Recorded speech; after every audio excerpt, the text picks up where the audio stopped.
The Electoral College, Walt Disney, and The Jerk are all on this day.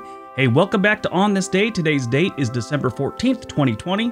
It is the 349th day of the year. We only got 17 days left in 2020. It's also the 50th Monday in the 51st week of the year. Today is Green Monday. Green Monday aims to promote recycling and the reusing of items to help reduce global energy consumption. Switching to a vegetarian diet can also help conserve resources and reduce the human carbon footprint. Yeah, if you want to become a vegetarian, I don't buy it. From a scientific standpoint, it would help reduce a lot of different things, but I can't do it. Green Monday is observed annually on the second Monday in December every single year. All right, let's see what else December 14th has given us. 1863, the American Civil War. The Confederate victory under General James Longstreet at the Battle of Beans Station in East Tennessee ends the Knoxville campaign, but really achieves very little. 1903, the Wright brothers make their first attempt to fly with their Wright Flyers, they called it, at Kitty Hawk, North Carolina. 1907, the Thomas W. Lawson, the largest ship ever built without a heat engine, runs aground near the Hellweather Reef within the Isle of Sicily in a gale. 16 seamen die. 1909, New South Wales Premier Charles Wade signs the Seat of Government Surrender Act of 1909, formally completing the transfer of the state land to the Commonwealth to create the Australian Capital Territory. 1918, the United Kingdom general election occurs, the first where women were permitted to vote.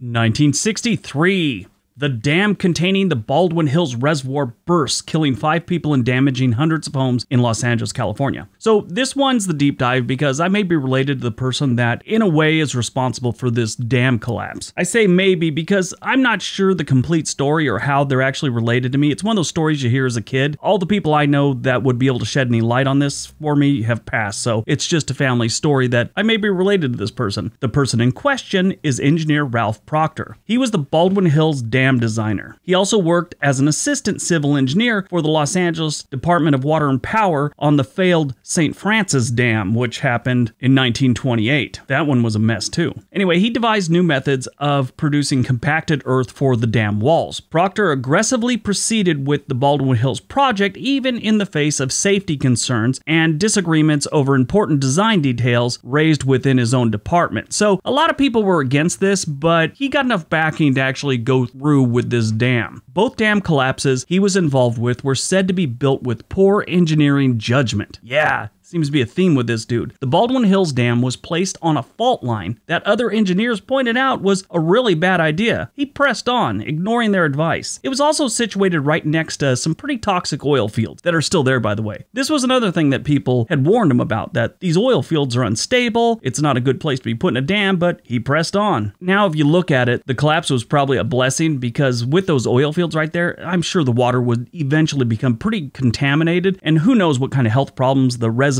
below the dam drinking that water would have gotten over the years. Anyway, the dam collapsed. It killed 5 people, destroyed like 200 and something homes, and it's a good thing it did collapse then, because if it collapsed today, that area, I know it, is overcrowded, just like most of Los Angeles, and I'm sure the death toll would be in the hundreds. These days, it's a good-sized park. That's pretty nice. I've been there a few times. Just kind of, you look at it, I knew the story when I was at the park, and I was looking like, this is a horrible place to put a reservoir. But they did. And that pretty much ended his career in the dam building business.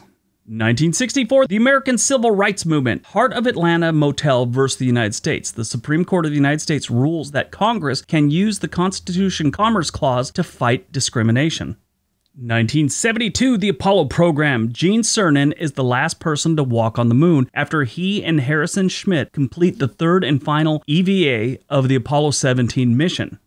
2008, a dude throws a shoe at then U.S. President George W. Bush during a press conference in Baghdad. It was actually pretty funny. He dodged it really well and had a smile on his face while it was happening. 2012, the Sandy Hook Elementary School shooting. 28 people died, including the gunman. This happened in Sandy Hook, Connecticut. It's a really sad day, right before Christmas too. Bunch of kids. I don't even want to get into this one.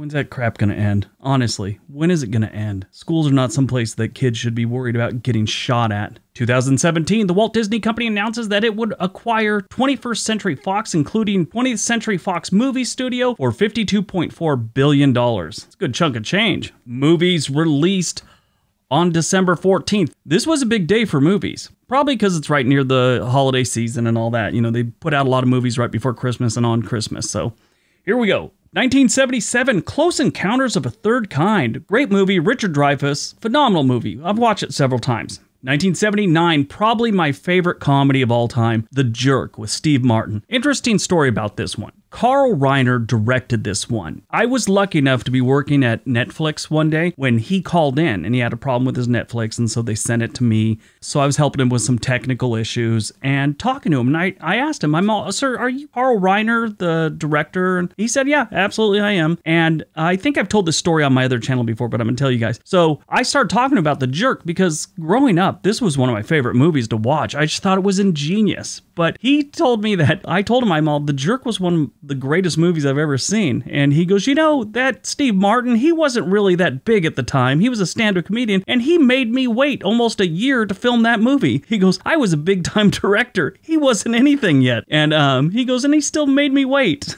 But I thought it was a great story. Very nice man. Greatest moments of my life. I love Carl Reiner. Sadly, he just passed in June of this year, June 29th to be exact. 98 years old. That's a good run. Also released on December 14th, 1989, Glory. This is a film about the first military unit consisting entirely of African-American men, except for the officer, which his name was Robert Gould Shaw at the time, played by Matthew Broderick. But this had Denzel Washington, Morgan Freeman, so many other people. This was a great movie. If you ever get a chance, definitely watch that one. 2007, I Am Legend with Will Smith. Willow Smith, his daughter's in it, Emma Thompson. It was a good movie, a really good movie. 2012, one of my favorite movies to sit down and watch when I'm trying to sleep is The Hobbit, An Unexpected Journey. Great. I loved all the Lord of the Rings, The Hobbit. I've read the book, The Hobbit, at least 4 times in my life, but the movie, it lived up to what I was expecting. It was that good. 1960, James Comey, the 7th director of the FBI. He's been in the news the last couple of years. 1969, Scott Hatteberg is born, American baseball player and sportscaster. If you've ever seen the movie Moneyball with Brad Pitt, he was on that team with the Oakland A's. He is played by Chris Pratt, who is Star-Lord from Guardians of the Galaxy and was on Parks and Rec. Died on December 14th. Everyone at Sandy Hook. The first victim was Nancy Lanza, 52. She was shot at her home. She was the mother of the coward. School personnel. Rachel D. Avino, 29, behavior therapist. Don Hochsprung, 47, principal. Anne-Marie Murphy, 52, special educations teacher. Lauren Russo, 30, teacher. Mary Sherlock, 56, school psychologist. Victoria Lee Soto, 27, teacher. Students, Charlotte Bacon, 6 years old. Daniel Barden, 7. Olivia Engel, 6. Josephine Gay, 7. Dylan Hockley, 6. Madeline Sue, 6. Catherine Hubbard, 6. Chase Kowalski, 7.